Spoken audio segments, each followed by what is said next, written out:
অসুস্থতা থেকে ভালোভাবে সেরে উঠতে না উঠতে আবারও অসুস্থ হয়ে পড়েছেন দক্ষিণের ছবির অভিনেত্রী সামান্থা রুথ প্রভু। এবার অভিনেত্রী কাবু হয়েছেন মশাবাহিত রোগে।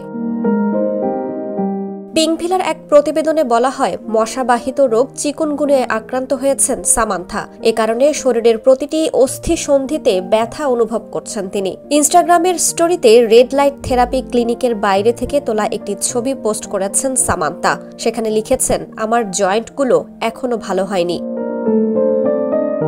অভিনেত্রী জানান, চিকুনগুনিয়ায় আক্রান্ত হয়ে একদম বিছানায় পড়ে গেছেন তিনি। চিকিৎসা চালিয়ে যাচ্ছেন। অসুস্থতার জন্য শারীরিকভাবে দুর্বল হলেও মনের দিক থেকে শক্ত রয়েছেন বলেও জানান সামান্থা।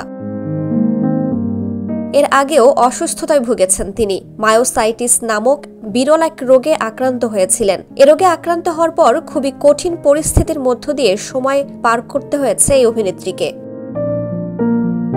দীর্ঘদিন ধরে দক্ষিণী সিনেমায় অভিনয় করছেন সামান্থা। তবে দ্য ফ্যামিলি ম্যান 2 সিরিজের মাধ্যমে দর্শকের কাছে পরিচিতি লাভ করেন তিনি। এছাড়া পরবর্তী সময়ে পুষ্পা দ্য রাইজ সিনেমায় আইটেম গানে নেচে তুমুল জনপ্রিয়তা লাভ করেন সামান্থা।